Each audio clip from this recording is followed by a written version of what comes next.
दोस्तों, आज के वीडियो में मैं आपको बताऊंगा कि भारतीय रेलवे में जो कर्मचारी होते हैं उनका जो प्रमोशन होता है वो कैसे होता है।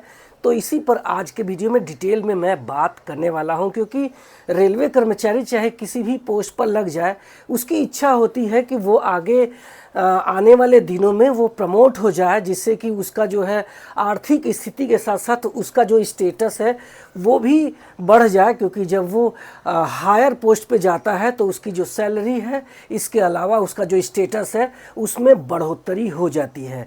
तो आपको बता दूं कि भारतीय रेलवे में जो प्रमोशन होता है वो सिर्फ और सिर्फ दो तरीके से होता है। पहला है परीक्षा के माध्यम, यानी कि एग्ज़ाम कंडक्ट करवाया जाएगा और जो कर्मचारी उस एग्ज़ाम को पास करता है वही प्रमोशन पाता है। इसके अलावा बिना एग्ज़ाम के, यानी अगर आपके पास एग्ज़ाम पास नहीं कर पा रहे हैं तो ऐसा तो है नहीं कि भारतीय रेलवे आपको प्रमोशन नहीं करने वाली है, तो आपको बिना बिना एग्ज़ाम के आपका प्रमोशन हो जाता है। उसको बोलते हैं सीनियरिटी वाइज, जो कि डिपार्टमेंटल कोटा के तहत आती है।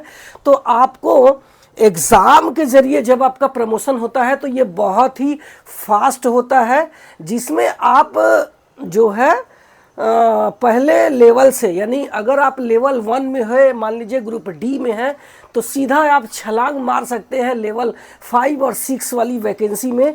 मतलब अगर आप ट्रैकमैन है तो आप सीधा एएलपी, नहीं तो स्टेशन मास्टर, या फिर आप जो है ट्रेन मैनेजर, टीटी आदि पोस्ट पर जा सकते हैं। बट वो एग्ज़ाम के ज़रिए जा सकते हैं और उस एग्ज़ाम में भी दो टाइप की होती है, तो उस पर अपन आगे बात करते हैं। तो एग्ज़ाम के ज़रिए आपको समझ में आ गया कि बहुत ही फास्ट प्रमोशन होता है और आप 2-3 लेवल ऊपर पहुंच जाते हैं, जो कि आपको बहुत ही मतलब अच्छा लगने वाला है। जो लोग रेलवे में तैयारी कर रहे हैं वो लोग भी बहुत जान जाएंगे कि कैसे इसका प्रमोशन होता है, और जो कर्मचारी रेलवे में काम कर रहे हैं उनको भी एक आइडिया आ जाएगा कि वो सिर्फ रेलवे में निचले पोस्ट पर नहीं काम करने वाले हैं, बल्कि ऊपर वाले पोस्ट पर काम कर सकते हैं। तो एग्ज़ाम के ज़रिए जो प्रमोशन होता है वो दो टाइप से होता है। एक होता है जीडीसीई, जिसको हम जनरल डिपार्टमेंट कॉम्पिटिटिव एग्जामिनेशंस बोलते हैं, और इसके तहत एग्ज़ाम होता है, इससे प्रमोशन होता है। दूसरा होता है एलडीसीई, यानी लिमिटेड डिपार्टमेंट कॉम्पिटिटिव एग्जामिनेशंस। तो सबसे पहले इस जीडीसी पर बात करते हैं कि कैसे आपका प्रमोशन होगा।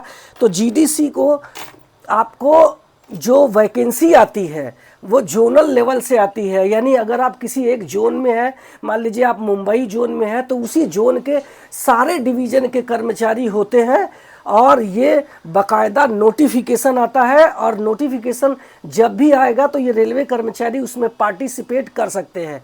अब कौन कौन लोग भाग ले सकता है, तो सबसे पहले रेलवे कर्मचारी होना चाहिए और जिस जोन से वैकेंसी निकली हुई है सिर्फ उसी जोन के एम्प्लाई ही इसका फॉर्म भर सकते हैं। मतलब अगर मान लीजिए कि मुंबई जोन से ये वैकेंसी निकली हुई है तो प्रयागराज या फिर अजमेर जोन के कैंडिडेट या रेलवे एम्प्लाई इसमें पार्टिसिपेट नहीं कर सकते हैं। सिर्फ और सिर्फ एक जोन के ही कर्मचारी उसमें भाग ले सकते हैं।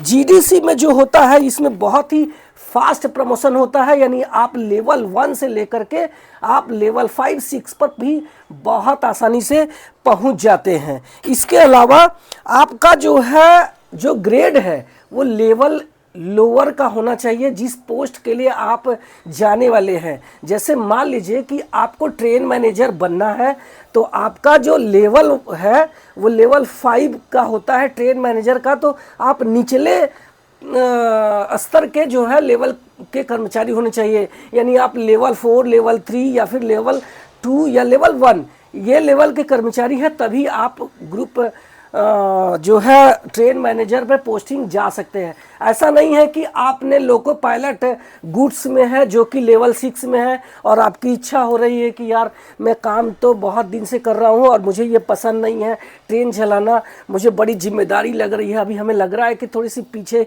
जाना चाहिए, गुड्स ट्रेन मैनेजर बनना चाहिए, तो आप उसमें पार्टिसिपेट नहीं कर सकते क्योंकि लोको पायलट गुड्स होता है जो वो लेवल 6 में होता है और ये जो वैकेंसी आती है लेवल नंबर 5 की आती है गुड्स ट्रेन मैनेजर। जीडीसी का जो फॉर्म है वो आरआरबी के जैसा ही मतलब निकलता है, सिर्फ जोनल वाइज निकलता है। इसका जो एग्ज़ाम होता है, ये एग्ज़ाम में वही क्वेश्चन से पूछे जाते हैं जो कि आरआरबी के एग्ज़ाम में पूछे जाते हैं, यानी मैथमेटिक्स, रीजनिंग, जीके, जीएस के ही सवाल पूछे जाते हैं। इसमें सबसे बड़ी बात है कि इसमें क्वालिफिकेशन आपका वही होना चाहिए जो आप उस पोस्ट के लिए जा रहे हो। मान लीजिए कि आप जेई का नोटिफिकेशन आया है तो आपके पास डिप्लोमा या फिर डिग्री कोर्स होना ज़रूरी है। एएलपी का वैकेंसी आया है तो आपके पास एटलीस्ट आईटीआई या फिर डिप्लोमा या फिर बीटेक होना ज़रूरी है। मतलब आपके पास उस लेवल का अगर क्वालिफिकेशन है तभी आप जीडीसी का फॉर्म भर सकते हैं। तो ये सारी चीज़ें आप जीडीसी से आप समझ में आ गया होगा। इसके लिए कोई एसआर बहुत ज़्यादा आपका जो सर्विस रिकॉर्ड है नहीं देखा जाता है, आप एग्ज़ाम पास होने चाहिए। जीडीसी का जो होता है ये थोड़े से एग्ज़ाम टफ होता है, बट इतना टफ नहीं होता जो आरआरबी के बच्चे क्वालिफाई करके आते हैं, तो ये आसान हो जाता है।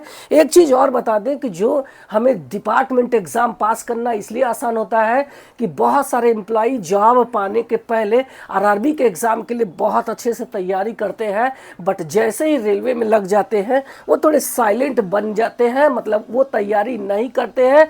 जिस पोस्ट पर आ जाते हैं उसमें सेटिस्फाई हो जाते हैं, दूसरे पोस्ट के लिए वो नहीं जाना चाहते हैं। इसी वजह से जो बच्चे थोड़ी सी तैयारी करते हैं वो आसानी से इस एग्ज़ाम को पास करके अपने जो है अगले पड़ाव पर पहुंच जाते हैं, अगले पोस्ट पर पड़ जाते हैं।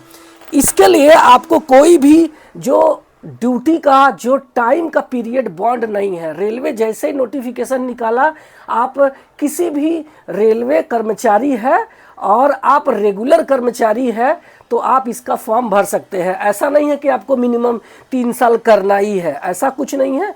आप रेगुलर एम्प्लॉई है तो आप इसका फॉर्म भर सकते हैं।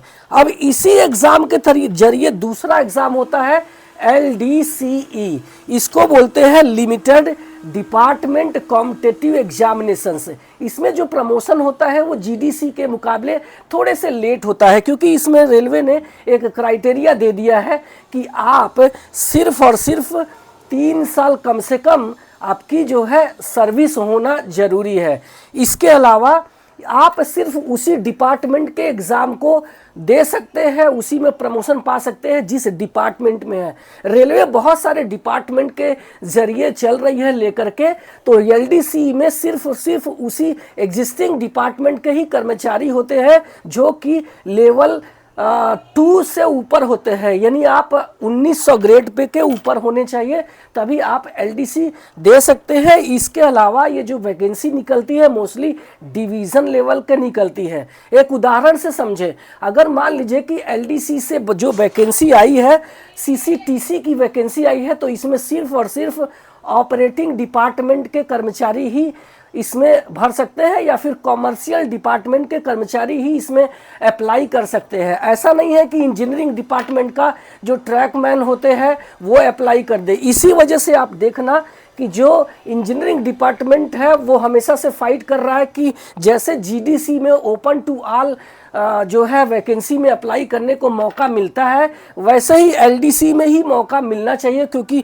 एलडीसी के जो एग्ज़ाम है इसमें अगर सीसीटीसी में बहुत सारा पोस्ट आता है तो उसमें सिर्फ और सिर्फ पॉइंट्समैन या फिर आपका कॉमर्शियल डिपार्टमेंट के ही कर्मचारी लिए जाते हैं। तो ये जो इंजीनियरिंग डिपार्टमेंट के कर्मचारी है उनके साथ में थोड़ा सा धोखा जैसा उनको फील होता है, तो इसी वजह से ये लड़ रहा है कि एलडीसी को भी हमारे लिए खोल दिया जाए। अब इसमें जो एग्ज़ाम होता है इसमें मैथमेटिक्स, रीजनिंग, जीके, जीएस से संबंधित सवाल नहीं पूछे जाते, बल्कि आपको जिस पोस्ट के लिए काम कर रहे हैं उसी पोस्ट से रिलेटेड काम जो है सवाल पूछा जाता है। जैसे आप अगर पॉइंट्समैन या ऑपरेटिंग डिपार्टमेंट से संबंधित काम कर रहे थे तो आपको टिकट कैसे लेना देना है, कैसे कर्मचारियों से बात करना है, कैसे पैसेंजर से बात करना है, ये सारी चीज़ें आपके एग्ज़ाम से पूछे जाते हैं। इसमें आपका सर्विस रिकॉर्ड का बहुत ही बड़ा रोल होता है, तो इसका भी 15% के आसपास जो है सर्विस रिकॉर्ड भी देखा जाता है। तो ये एलडीसी और आपका ये जीडीसी के बारे में आपने समझ गए हैं। इसमें एक चीज़ और है कि आपको एलडीसी में क्वालिफिकेशन इम्पॉर्टेंट नहीं है। आपका जो है जीडीसी में जैसे जिस पोस्ट के लिए अप्लाई कर रहे हैं उसमें आपका इम्पॉर्टेंट होता है क्वालिफिकेशन, वैसे ही एलडीसी में क्वालिफिकेशन इम्पॉर्टेंट नहीं होता है। मैं यहाँ पे एक नोटिफिकेशन लगा रहा हूँ, आप उसको अच्छे से देख सकते हैं, जो कि जूनियर इंजीनियर की जो है वैकेंसी आउट हुई है। उसमें जो कर्मचारी जो मांगे गए हैं मिनिमम क्वालिफिकेशन आप देखेंगे तो या तो आईटीआई होने चाहिए या फिर 12th साइंस के सब्जेक्ट के साथ में पास होने चाहिए। तो ये बातें आपको समझ में आ गई होगी। अब बात आती है कि जब हम इस एग्ज़ाम को पास नहीं कर पा रहे तो हमें प्रमोशन तो मिलना चाहिए। तो आपको सीनियरिटी बेस्ड प्रमोशन होता है। अगर हम एग्ज़ाम देंगे तो इसमें बहुत कम टाइम में आपका प्रमोशन हो जाता है। जहां जीडीसी में आप 1 साल के अंदर भी लग सकते हैं, वहीं एलडीसी में आपको 3 से 10 साल में प्रमोशन हो जाता है। बट जब आप सीनियरिटी बेस पे जाते हैं, आपका प्रमोशन एज पर सीनियरिटी, आपके काम के आधार पर, आपका थोड़े बहुत मौखिक और लिखित परीक्षा के आधार पर इसमें प्रमोशन होते रहता है। तो उसमें जो है आपका थोड़ा सा टाइम ज़्यादा लग जाता है। जैसे मैं एक सीरियल वाइज प्रमोशन लेकर के इस समय मैं लोको पायलट पैसेंजर यानी कि मोटरमैन में काम कर रहा हूं। तो शुरुआती में मेरा जो प्रमोशन स्टार्टिंग में जब मैंने लगा तो एएलपी में मैं ज्वाइन किया, उसके बाद मेरा प्रमोशन सीनियर एएलपी में हो गया। और चूंकि इसके बाद सेंटर का प्रमोशन आता है, बट वहाँ पे मैं सेंटर नहीं बना क्योंकि बहुत सारे डिवीज़न में सेंटर का प्रमोशन नहीं होता, डायरेक्ट सीनियर एएलपी से वो लोग लोको पायलट गुड्स बन जाते हैं। तो मैं डायरेक्ट लोको पायलट गुड्स बन गया। तो आप उस तरीके से लोको पायलट गुड्स बन सकते हैं। उसके बाद एक प्रमोशन होगा लोको पायलट पैसेंजर। तो मैं इस समय लोको पायलट पैसेंजर यानी कि उसको मोटरमैन के इक्विवेलेंट बोलते हैं, तो उस पोस्ट पर हूँ। अगला जो प्रमोशन आएगा ये एलपी मेल का हो जाएगा। तो इसमें आप देख सकते हैं कि एज पर सीनियरिटी इसमें आपका प्रमोशन होता रहता है। इसमें कोई एग्ज़ाम की ज़रूरत नहीं है। हाँ, अगर मुझे मान लीजिए कि आगे और प्रमोशन देना हो, जैसे मैंने दिया था अभी LDCE यानी लिमिटेड डिपार्टमेंट कॉम्पिटिटिव एग्जामिनेशंस, यानी लोकोमोटिव के डिपार्टमेंट यानी मैकेनिकल डिपार्टमेंट में मैंने AME यानी असिस्टेंट डिविजनल मैकेनिकल इंजीनियर का एग्ज़ाम दिया, बट उसमें रिटन एग्ज़ाम पास किया। बट चूँकि वो सीनियरिटी बेस पर वो सिलेक्शन हुआ, इस वजह से मैं डिवीज़न में जूनियर था, इस वजह से नहीं सिलेक्शन हो पाया। हमारे जो सीनियर कर्मचारी थे उनका प्रमोशन हो गया। चाहे कितना भी अच्छा स्कोर कर लो, अगर आप सीनियर है तो आपका प्रमोशन होता है। एलडीसी में आपको और भी परसेंटेज बांट दिया है, कहीं कहीं 15%, कहीं 25%। जैसे आप देखेंगे कि जैसे मेरा जो डिपार्टमेंट एग्ज़ाम हुआ था एलडीसी का ग्रुप बी ऑफिसर्स का, उसमें 70% कोटा था जो कि सीनियरिटी कम सुटेबिलिटी था। तो उसमें सीनियर लोगों को लिया, जूनियर को नहीं लिया। 30% का जो कोटा होता है एलडीसी में ग्रुप बी ऑफिसर्स का, उसमें आपका सिर्फ और सिर्फ मार्किंग के आधार पर सिलेक्शन होता है, वहाँ पे सीनियरिटी लेवल नहीं देखा जाता है। तो आपने ये चीज़ें समझ लिया कि आपका एग्ज़ाम से और नॉन एग्ज़ाम से कैसे सिलेक्शन होता है। वैसे ही मान लीजिए कि अगर आप ट्रैकमैन 4 ग्रेड मेंटेनर ग्रेड 4 में भर्ती होते हैं तो आपका डिपार्टमेंट एग्ज़ाम नहीं बल्कि सीनियरिटी बेस पर कैसे होता है। ट्रैक मेंटेनर ग्रेड 4 से लेकर के आपका ट्रैक मेंटेनर ग्रेड 2 ग्रेड 1, इस तरीके से आप जो है जो गैंग मेट होते हैं, जो सीनियर उनके हेड होते हैं गैंग ट्रैक मेंटेनर के, वो तक आप जा सकते हैं। तो आपको अगर जेई में जाना है तो उसके लिए फिर आपको एग्ज़ाम देना पड़ेगा, चाहे वो जीडीसी हो चाहे एलडीसी का हो। बट इसी तरीके से आपको सारी चीज़ें प्रमोशन होता है। उम्मीद है कि आपको इस प्रमोशन प्रक्रिया को अच्छे से समझ गए होंगे। आप मेरे चैनल पे पहली बार आए हैं तो सब्सक्राइब करके जाना, क्योंकि मैं यहाँ सिर्फ आपके फ़ायदे की बात करता हूँ। Thank you so much.